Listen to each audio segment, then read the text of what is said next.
Sejam muito bem-vindos, sejam muito bem-vindas a mais um podcast Amor contra o Alcoolismo. E nesse podcast nós discutimos estratégias para você fazer quem você ama parar de beber. Eu sou Luiz Genari. Eu sou Vitor Blasius. E o tema do podcast de hoje é: como não deixar o medo te atrapalhar ao fazer quem você ama parar de beber?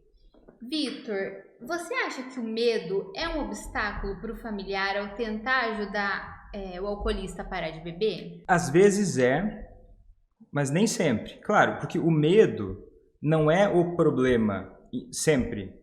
Porque medo é uma reação natural e até benéfica da nossa mente, do nosso organismo, perante a desafios da nossa vida. Então, nem sempre o medo é um problema, mas às vezes ele pode ser um problema, ele pode acabar sendo um obstáculo para o familiar do alcoolista, sem dúvida. E quando que ele é considerado um obstáculo? Primeiro, eu gosto de responder isso avaliando a função do medo, né? Cada sentimento, os sentimentos não são necessariamente bons ou ruins, né? Os sentimentos têm uma função. A função do medo é manter a gente seguro, é se preparar para evitar riscos, evitar problemas, né? Sem medo, o ser humano não sobrevive. Agora, quando que ele é um problema? Quando ele para de ter essa função, quando ele passa a dominar os comportamentos do familiar do alcoolista, sem necessariamente reduzir os riscos ou os problemas. Quando ele passa a não mais proteger, mas trazer mais dano. Aí, sem sombra de dúvidas, o medo acaba sendo um problema de fato, né? E como que esse processo acontece? Assim, me dá um exemplo do que seria... Como que isso acontece? Eu vou te dar um exemplo. Olha, o familiar, vamos dizer assim, ó, uma mãe está muito preocupada porque o filho bebe demais e ele sai para beber, e ela fica muito preocupada porque beber na rua tem vários riscos, né? Aí essa mãe assustada e preocupada com o filho, com razão, porque realmente é um risco, né? Muitas vezes existem riscos de sair na rua embriagado. Uhum. E muitas vezes, para aliviar esse sentimento de medo, no exemplo que eu estou dando aqui para ilustrar apenas, eu já vi muitas mães fazerem isso, comprarem bebida alcoólica para que o filho não saia de casa. Ele disse, Vitor, mas poxa, eu faço isso e eu fico meio dividida, mas eu sinto tanto medo que o meu filho possa sair que eu acabo tomando essa atitude. E muitas vezes até fica em dúvida se isso é correto ou não. Porque se a gente for ver, por um lado, realmente, olha, impediu que a pessoa saísse naquele dia. Mas por outro lado, tem uma série de problemas nisso, né? Tem uma série né? Essa mãe está financiando o álcool que o filho está bebendo. Por um lado, ela está incentivando o alcoolismo.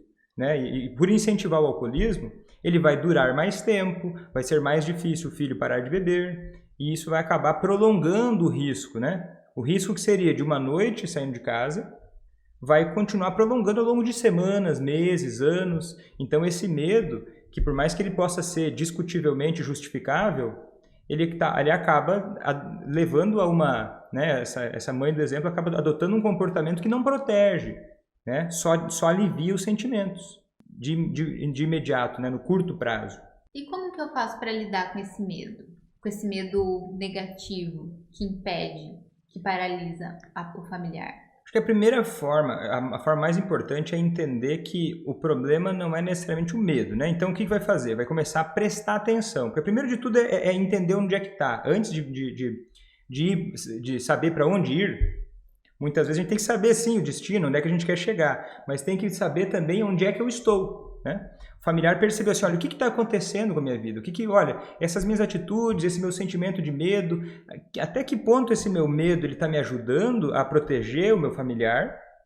Ou até que ponto esse meu medo e essas minhas atitudes perante ao medo, acima de tudo, estão atrapalhando? Eu acho que esse é o primeiro ponto, porque sem esse norte, muitas vezes a pessoa ela nem quer se livrar do medo.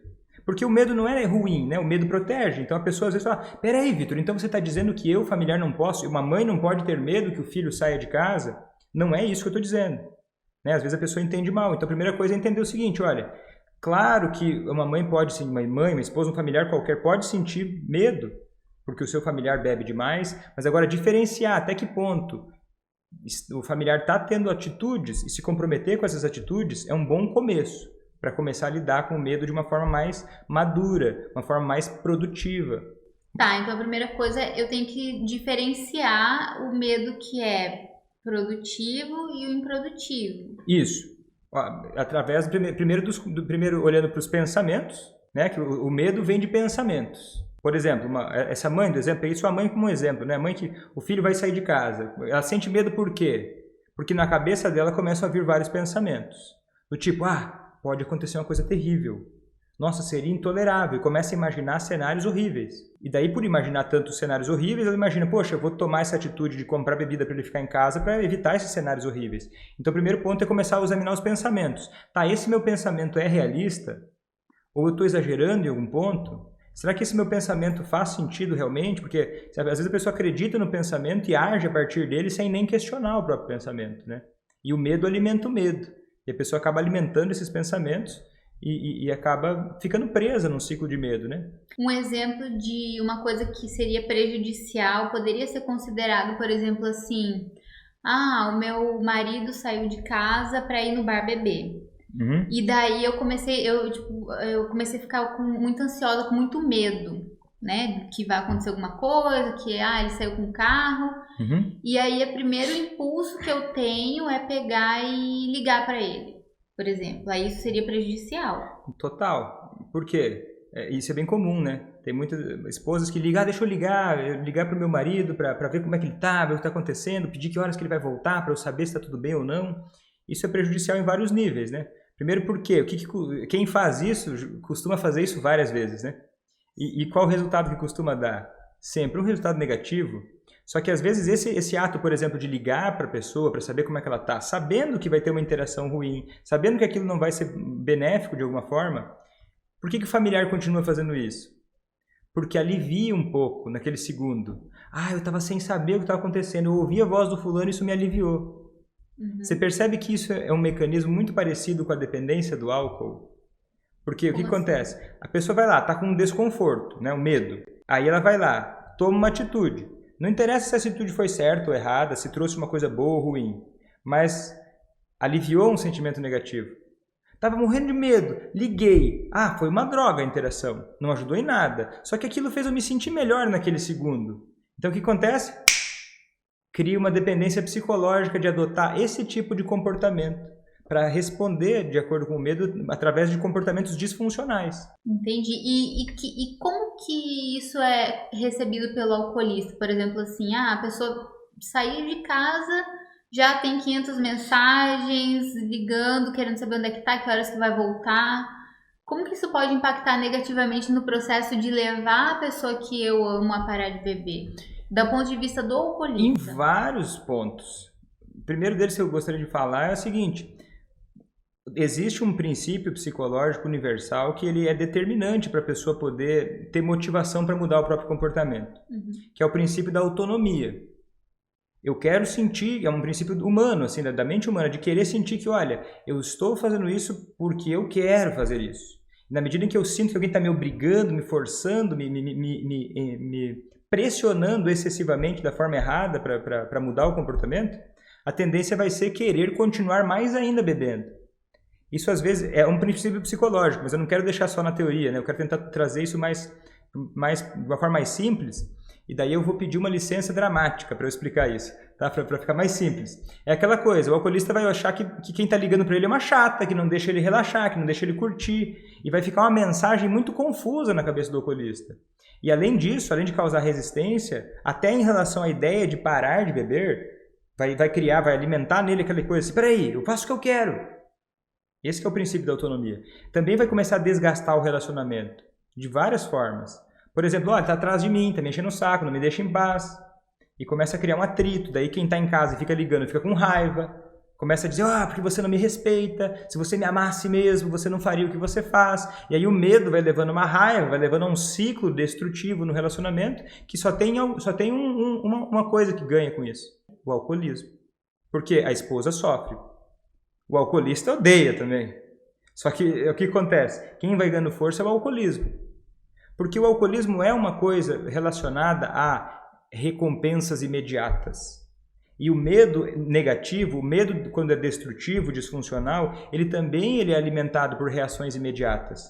Hoje mesmo eu recebi uma mensagem no direct de uma pessoa me dizendo o seguinte, falando, Vitor, olha só, eu vi uma postagem sua sobre como lidar com um alcoolista depois que ele bebe, e eu entendi que não é tão interessante eu ficar interagindo com ele enquanto ele está embriagado, que isso pode atrapalhar. Mas, para mim tem sido muito difícil, ela me contando na mensagem, né? Porque o meu esposo, olha só, ele fica me chamando. E ele me chama repetidas vezes. E aí, o que eu faço? Chamando para conversar. Chamando para conversar. E aí, o que tinha por trás disso? Ela me contou assim, mas me ajuda a entender qual é a sua dúvida, ou onde está a sua dificuldade nisso. Porque, às vezes, para a pessoa é tão automático, peraí, ele está me chamando, eu tenho que ir, eu sou obrigado a ir. Mas, muitas vezes, por trás disso, ela até me contou que existe um medo de qual seria a reação dele, caso ela não aceitasse fazer exatamente tudo que ele quer, na hora que ele quer, do jeito que ele quer. E daí o medo dela vai alimentando uma sensação dele de que ele pode ter o que quiser, a hora que quiser, e vai alimentando uma ideia de que ela não tem valor algum, de que ele pode conseguir o que quiser, que está tudo normal, que não tem nenhum problema em continuar agindo dessa forma, e acaba alimentando o alcoolismo dessa forma, alimentando também mais medo, né? Porque daí acaba começando a criar monstros na cabeça, né? E nunca reage àquele medo de uma forma produtiva, né? Então, você acha que o familiar ele tem uma dificuldade de lidar ou impor limites no alcoolista porque ele tem medo ou de que ele sofra ou de como é que vai ser a reação dele? Se ele vai começar a discutir, né? Só que tem um ponto em que isso é importante. Claro, se o alcoolista for agressivo, vamos dizer assim, olha, ele fica agressivo, tenho medo pela minha integridade. Faz todo sentido, você tem uma pessoa violenta e você sentir medo e você não disparar violência nessa pessoa. Você sabe que é uma pessoa violenta, mas daí, da mesma forma, ignorar isso e não buscar, por exemplo, olha, você tem um risco de violência, como é que se busca um risco de violência? Isso é uma questão até de segurança. Não dá para deixar uma coisa dessas só ficar por isso mesmo também, né? Mas tem que exige uma forma de lidar com isso para que se proteja, né? Mas o pior do medo não é que ele existe. O pior do medo é quando ele não leva a uma ação produtiva, quando ele paralisa. Fala, Vitor, eu tenho muito medo. Tinha uma mãe que falou uma vez para mim assim, Vitor, eu fico apavorada porque eu tenho muito medo que meu filho vá recair. O que eu faço, Vitor? Porque faz anos que eu estou preocupada, né? Ele já teve momentos que ele bebeu, alguns momentos ele ficou sem beber, mas as coisas estão indo bem nos últimos meses e eu fico apavorada se ele vai recair ou não. E aí eu conversando com essa mãe, daí estava vendo que fazia mais de 10 anos que ela seguia nessa situação, né? E ao longo desses 10 anos, pelo menos nos últimos anos, ela sabia lidar em 2017... o mesmo tanto que ela sabia lidar com o filho em 2018, que era o mesmo tanto que ela sabia lidar com o filho em 2019, que era o mesmo tanto que ela sabia lidar com o filho em 2020. E o que acontece? Quando a gente não sabe resolver um problema, a gente não sabe lidar com alguma situação, é natural que a gente vá sentir mais medo. E é por isso que é muito importante, eu tenho um problema na minha vida que é importante, tenho, medo que meu filho vai recair. Qual é o maior antídoto para isso? É você ter conhecimento de como lidar com isso. Para você garantir que você realmente está fazendo aquilo que você pode fazer para reduzir as chances de acontecer o risco que você teme. E também eu acho que tem uma situação, assim, eu observei mais isso em mães, que é assim, medo de colocar esse conhecimento em prática ou às vezes de impor algum tipo de limite por acreditar que talvez o filho não vá mais gostar dela, ou vai ficar chateado com ela, ou ela não vai agradar. Total. Mães, tem todo tipo de familiar, né? Tem pais que fazem isso. É que é o seguinte, a única forma de... Eu acho que eu não consigo imaginar uma forma possível de se relacionar com alguém que seja completamente isenta de desagrados, né? É impossível. Eu acho que é impossível, você não acha? Porque até se você não fizer nada, você pode desagradar. Sim. E às vezes a pessoa fica tão preocupada, mas eu não quero desagradar essa pessoa porque ela pode parar de gostar de mim, ela pode parar de me amar ou algo do tipo assim, né? E acaba com isso adotando uma postura que torna o relacionamento horrível. De não saber dizer não. De não saber dizer não. E às vezes isso não fica por aí. Porque quem costuma fazer isso, muitas vezes diz assim, não, mas é porque eu não preciso me impor mais. Eu não preciso dizer aquilo que é importante para mim. O que importa é ele estar feliz. Né? Muitas mães falam isso, né? Mas eu canso de ver momentos em que, claro, a vida da mãe vai ficando infeliz, vai nutrindo ressentimento por aquilo. E como é que uma pessoa completamente infeliz e vulnerável vai conseguir mostrar para o alcoolista que a vida pode ser mais interessante sóbrio? E também nessa questão de mãe é importante porque a falta de limite, quando é da mãe para o filho, ela também causa... eu não quero dizer que é a causa do alcoolismo, mas assim, ela dá brecha para esse tipo de comportamento se estabelecer. Total, eu não diria só mãe, qualquer pessoa, né? Até um amigo, uma esposa, pode colaborar para que a pessoa fique assim, vamos dizer assim, lesado psicologicamente, emocionalmente, né? Uma pessoa fica enfraquecida emocionalmente, né? Vamos dizer assim, uma mãe que não dá limites para o filho, assim, eu sou super mãe, sou super protetora. Porque às vezes essa mãe tem tanto medo de o filho sofrer, o filho passar uma coisa ruim, que ela confunde. É igual, imagina só, um professor de academia. Vamos dizer que você começa a fazer um personal trainer e ele olha para você, ele gosta muito de você, ele quer ser o melhor professor de academia que vai existir da história. E não quer perder o cliente. E não quer perder o cliente. Daí ele faz só exercício leve. Eu não vou cansar o meu aluno, eu não vou exigir dele, não vou exigir nada. Aí passa 3 anos, tá mais fora de forma do que quando começou. Você percebe isso? Claro, esse exemplo da academia fica quase ridículo, né? Mas é impressionante como as pessoas não enxergam que é mais ridículo ainda você não poder oferecer a oportunidade da pessoa que ama também colher alguns desconfortos da realidade, da vida. Eu acho que quando se trata de mãe, não é tão ridículo, porque disciplinar faz parte de amar a pessoa, né? Você como mãe, você tem que disciplinar para a pessoa entender que na vida também tem limites, que você não pode fazer tudo que você quiser, que até na hora de se relacionar com outras pessoas, que não é bem assim. Uhum. Que tem medo, fala, coitadinho do meu filho, ele sofre tanto, eu vou tentar poupar ele do sofrimento do mundo. Vai criar uma pessoa que vai sofrer 30 vezes mais, né? Mas é claro, e eu entendo que muitas vezes muitas mães fazem isso porque elas têm medo do oposto extremo. Como assim? Muitas mães dessas ou vieram de pais que criaram assim, muito né? Rígido. Muito moles. Muito moles. Ou vieram de pais muito rígidos. Pode vir dos dois lados. Às vezes teve um pai ou uma mãe que era muito rígido, que não tinha amor, que é como eu disse até ontem na mentoria com as minhas alunas, né, do curso ACA, estava conversando com elas sobre uma metáfora que é muito interessante, que é o seguinte: quando a gente vai se relacionar com alguém que a gente quer ajudar, a gente quer crescer na vida e ama tanto essa pessoa que a gente também quer que essa pessoa cresça, nós precisamos ser um chocolate com uma quantidade especial de cacau na vida dessa pessoa. Amargo. Que é o seguinte, o cacau, muita gente não sabe disso, mas o chocolate vai cacau, né? O chocolate preto. E quanto mais cacau tem no chocolate, vamos dizer assim, 70% cacau, 80% cacau, 90% cacau. É a proporção cacau e açúcar, né? O cacau e leite, não sei bem qual é, o tanto de cacau que tem no chocolate. Quanto mais cacau, mais saudável ele é. Só que mais amargo ele é também. Se colocar cacau demais no chocolate, até teve uma vez que a gente foi fazer uma viagem, eu comprei um chocolate com cacau muito elevado, acho que tinha 90% de cacau, eu não consegui comer. Era mais saudável? Era, mas não deu para comer, porque era muito amargo. Então, mas um chocolate muito açucarado, com pouco cacau, ele traz diabetes, ele traz doenças. Então, se você quer ajudar alguém que você ama a crescer, a ser mais feliz, a ser mais forte, nessa mesma medida você tem que calcular o tanto de cacau que você vai colocar na relação, que é o tanto de tolerância, às vezes até ao risco, tolerância ao sofrimento daquela pessoa.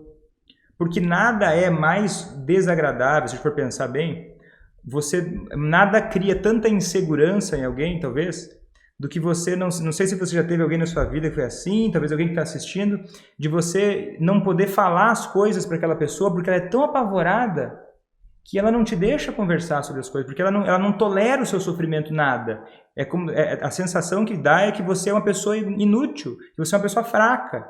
Daí vamos dizer, se as pessoas ao meu redor me veem como uma pessoa fraca e inútil, que elas precisam me proteger de mim mesmo, eu também começo a me enxergar assim. Então é muito importante você poder também olhar para o outro e reconhecer a parcela de sabedoria que ele tem e se responsabilizar pela forma que você lida com ele. Porque você tentar colocar o alcoolista numa bolha e tentar simplesmente se render sempre ao medo, vai fazer você enfraquecer, vai fazer o alcoolista enfraquecer. Assim, ó, mas é claro, quem escuta isso pode começar a pensar, não, mas o problema é que os familiares deixam o alcoolista muito confortável, mas não é bem isso. É claro que existe algum risco, mas é claro que também precisa existir um amor, um apoio positivo, né? Não tem nada de desligamento emocional nem nada do familiar, né? É necessário uma ligação emocional com o alcoolista. Só que essa postura que muitos falam assim, o que o familiar precisa é simplesmente se desligar emocionalmente do alcoolista. Porque o problema é que o familiar é muito ligado emocionalmente, né? Tem gente que diz isso. Só que se a gente for parar para pensar, ligação emocional é quando você tem um contato com a realidade daquela pessoa, quando você tem contato com a sua realidade. E o medo excessivo, ele é qualquer coisa, menos contato com a realidade. Ele é por si só um desligamento emocional. Quando a mãe fica tão apavorada, pensando só nela própria, e nem nela própria, não pensando em ninguém, só ruminando no medo que tem, do que pode acontecer com o alcoolista, a última coisa que ela está naquele momento é ligada emocionalmente nela ou no alcoolista. Então, o caminho para sair do medo improdutivo, ele passa pela ligação emocional real, uma ligação emocional forte, uma ligação emocional parceira realmente, que não está assim, você que se lasca com o seu problema, nada disso. É justamente com amor, porque tem gente que confunde isso no seguinte sentido, que acha que então, olha, coragem, eu admiro tantas pessoas corajosas, porque eu sou uma pessoa tão medrosa. Só que coragem não tem nada a ver com ausência de medo. Nada a ver com ausência de medo. Porque se a pessoa não tem medo, não tem espaço para ter coragem. Não tem espaço para ter coragem. Só dá para dizer que você tem coragem quando você é capaz de enfrentar situações que você sinta medo. Isso sim é coragem. Por isso que a gente começou falando assim, mas é um problema ter medo? Não, ter medo pode ser normal e até esperado, né? Se você tem alguém que você ama que sofre de alcoolismo, poxa, é natural, é saudável você sentir medo, porque o alcoolismo é uma coisa muito séria. Agora, o que é necessário é coragem e ligação emocional, né? Ligação emocional real consigo e com o alcoolista, né? Porque na medida em que não existe ligação emocional com o alcoolista, isso piora muito o alcoolismo, né? Tanto que a gente vê os índices tão baixos de recuperação do alcoolismo em vários de grupos que pregam desligamento emocional, né, do alcoolista. Então isso é uma coisa muito séria. E me diz uma coisa, você lembra de alguma história de uma aluna sua ou, enfim, de alguém um familiar que conseguiu enfrentar o medo e que isso foi muito produtivo para conseguir o resultado de fazer esse familiar alcoolista parar de beber? Você lembra de alguma história? Sim, aconteceu o seguinte, tinha uma esposa, tá, que ela me contou a seguinte história, que ela ficava muito atrapalhada, muito assustada, porque já estava mais de 18 anos de casamento, ele bebia muito e ele passava do ponto, a maior parte das vezes ela tentava fazer de tudo para ele beber menos, fazer comida para ele em casa, às vezes saía com ele até para acompanhar ele nos bares, para tentar limitar o quanto ele bebia. Às vezes funcionava, às vezes não funcionava tanto e ela ficava com muito medo. Até que ela começou a pensar o seguinte, começou a conversar mais com ele e ela fez um combinado que ele aceitou. Que ela falou assim, olha, eu estou desconfortável com essa situação, eu não quero mais que você beba em casa. E ela combinou com ele, com calma, com paciência e tal. Ele chegou a um ponto que ele falou, tá, tudo bem, eu vou aceitar o seu pedido, eu não vou mais beber em casa. E aí ele falou assim, e ele tentou ainda ameaçar ela, ele disse assim, olha, se eu não for beber em casa, eu vou beber na rua, hein? Você não pense que você não deixar eu beber em casa, eu vou parar de beber. Eu vou sair e vou beber na rua. Porque ele já sabia que ela ficava apavorada por conta disso. Sim. E aí ela me disse assim, olha, eu tô com muito medo e tal. Ele disse que vai sair e vai beber na rua. E ela enfrentou esse medo, né? Eu conversei com ela enfrentou esse medo. E ela falou, olha, eu tenho medo, mas eu vou agir apesar do medo. Eu vou deixar. Porque eu não consigo impedir ele de sair para beber. Então, portanto, eu vou encarar o meu medo para não aceitar que continue, retroceder numa evolução que estava acontecendo.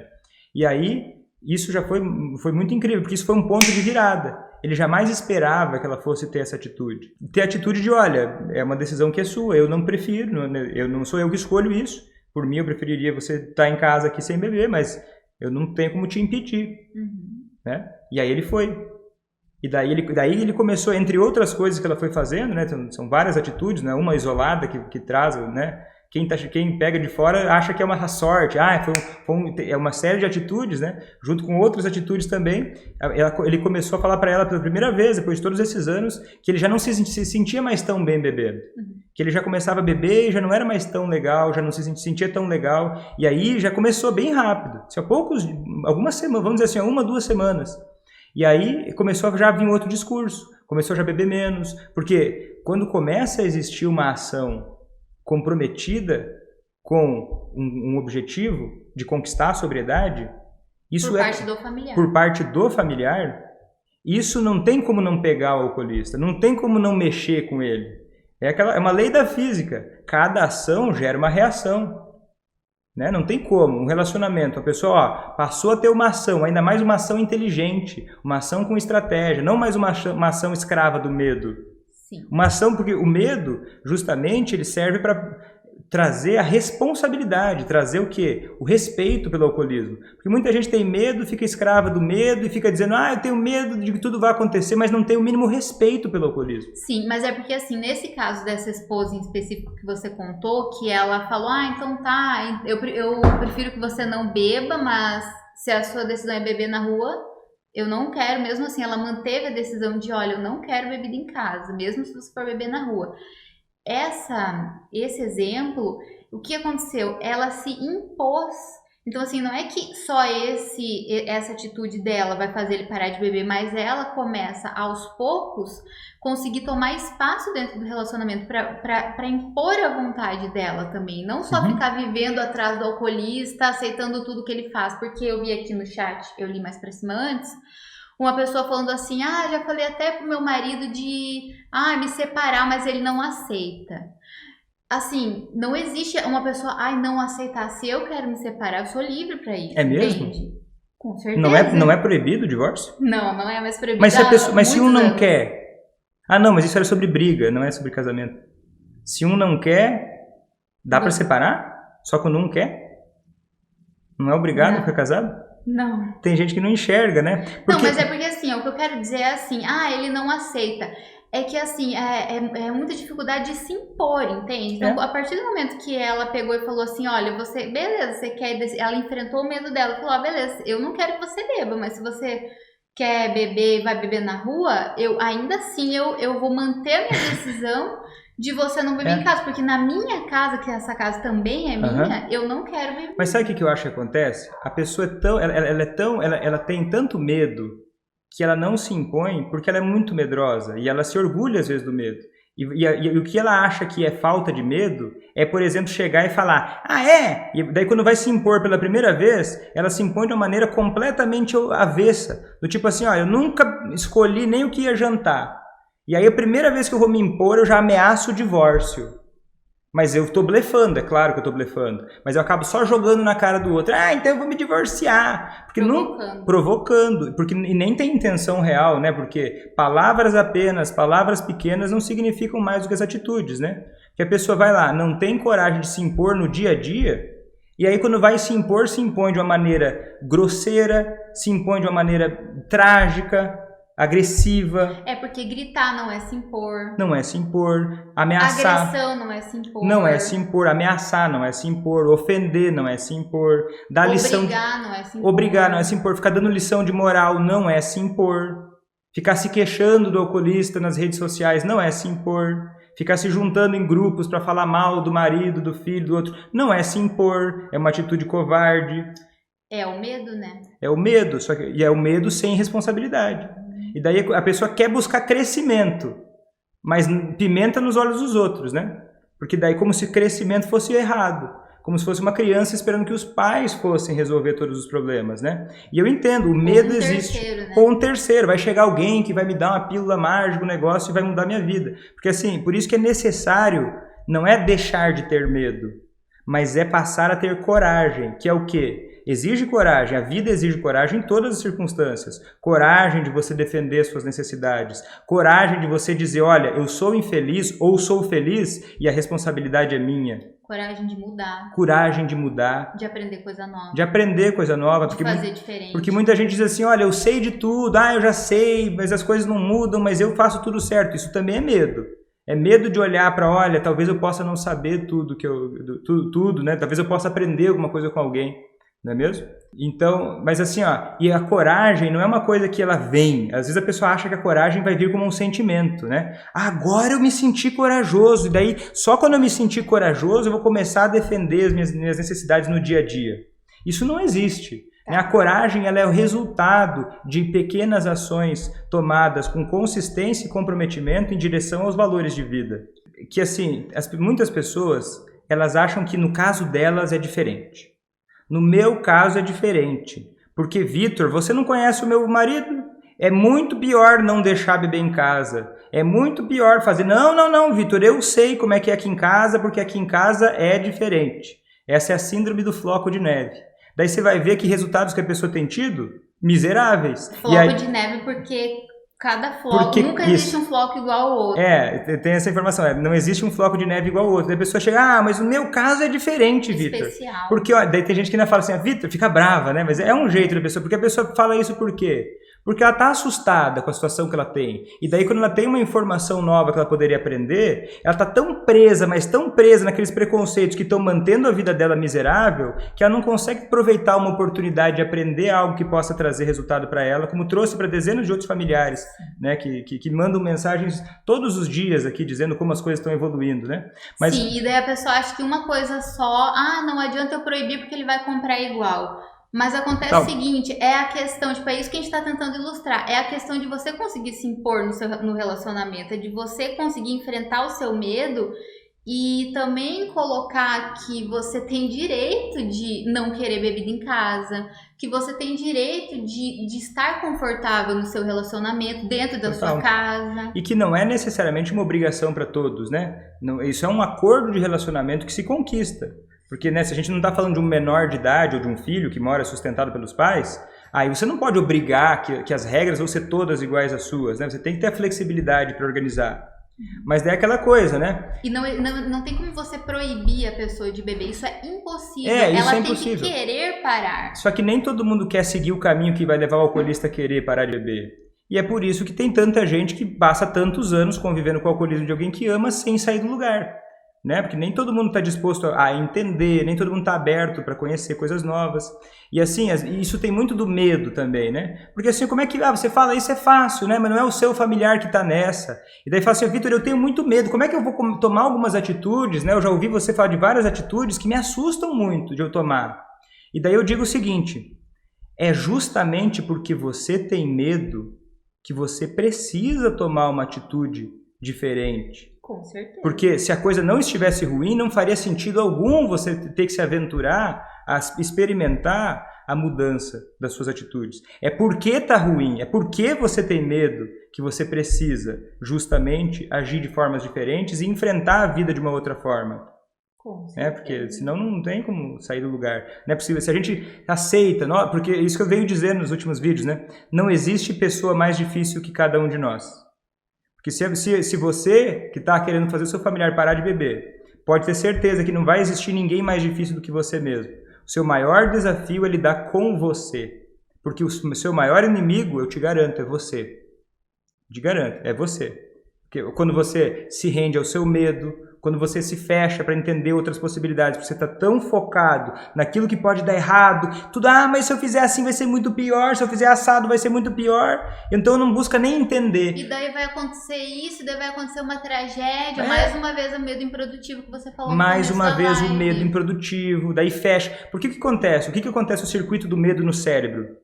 O medo, ele é uma resposta a interpretações da realidade. E aí os pensamentos negativos, as previsões exageradamente negativas, eles liberam no nosso organismo adrenalina e a gente entra num estado de luta ou fuga. E a mente vai ficando presa só em coisas mais negativas. E a pessoa não deseja, às vezes, tentar contemplar outras informações. Então, por isso que eu digo mais uma vez, olha, quem tem muito medo precisa, buscar olhar as coisas com perspectiva e se comprometer com um objetivo. Porque enquanto se contentar a viver do mesmo jeito, tendo os mesmos resultados, enquanto aceitar viver assim, não tem como sair disso. Isso. A pior coisa que acontece com a pessoa é começar a ter pensamentos pacificadores. Do tipo, o que é um pensamento pacificador? É pensar, eu não tenho nada a ver com isso, eu não tenho nada com isso, esse não é um problema meu.